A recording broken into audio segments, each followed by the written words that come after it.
আসসালামু আলাইকুম এভরিওয়ান, কেমন আছেন সবাই? আবারও চলে এসেছি তারাজ কিচেনে নতুন একটি ভিডিও নিয়ে। আজকে আমি আপনাদেরকে তৈরি করে দেখাবো মসুর ডাল দিয়ে পালং শাকের একটা মজাদার রেসিপি।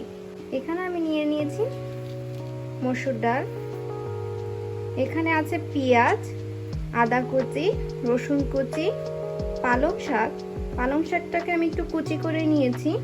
এখানে আছে দুটো কাঁচামরিচ ফালি করে নিয়েছি।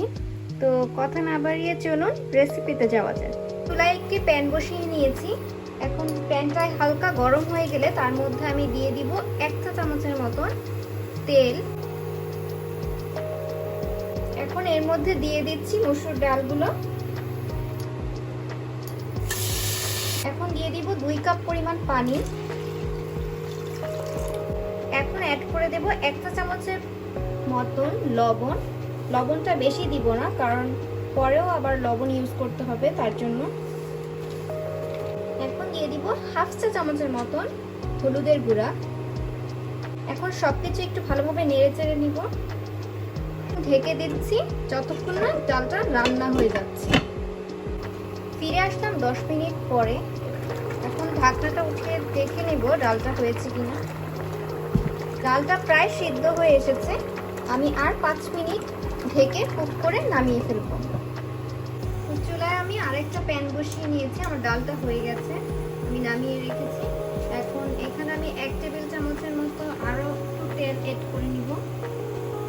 এই তেলে ফোড়ন দিয়ে নিব। এখানে আমি দিয়ে দিচ্ছি 1 চা চামচের মতন জিরা, আর দিয়ে দিচ্ছি দুটো ফালি করা কাঁচামরিচ।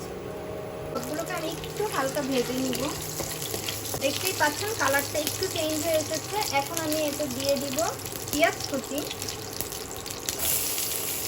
অল্প পরিমাণ আদা কুচি, সাথে আরও অ্যাড করে দেব 1 চা চামচের মতো রসুন কুচি। ভালোভাবে একটু নেড়ে চেড়ে ভেজে নেব। বাদামি রং আসা পর্যন্ত একটু অপেক্ষা করব। এতে অ্যাড করে দেব পরিমাণ মতো লবণ। এতে অ্যাড করে দেব সেই কুচি করে রাখা পালং শাকগুলো। এর সাথে অ্যাড করে দেব 1 চা চামচের মতো মরিচের গুঁড়া, আর সাথে অ্যাড করে দেব 1 চা চামচের মতো ধনিয়ার গুঁড়া। কিছুকে ভালোভাবে নেড়ে চেড়ে নেব। ঢাকনা দিয়ে ঢেকে এটাকে আমি 5 মিনিটের মতো কুক করব। তো এখন ঢাকনাটা খুলে চেক করে নিব।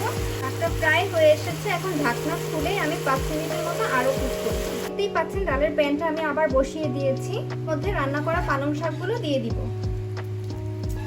দিয়ে একটু নাড়াচাড়া করে নেব। সবকিছু ভালোভাবে মিশিয়ে আর 5 মিনিট কুক করলেই তৈরি হয়ে যাবে মসুরের ডাল দিয়ে পালং শাকের মজাদার এই রেসিপিটা। ফিরে আসলাম 5 মিনিট পরে। তো দেখতেই পাচ্ছেন এটা রেডি হয়ে গেছে। এখন নামিয়ে পরিবেশন করে নেব। তৈরি হয়ে গেল মজাদার মসুর ডাল দিয়ে পালং শাকের এই রান্নাটা। আপনাদের যদি এই ভিডিওটি ভালো লেগে থাকে তাহলে অবশ্যই একটি লাইক, শেয়ার আর সাবস্ক্রাইব করে পাশে থাকবেন। ধন্যবাদ। আল্লাহ হাফেজ।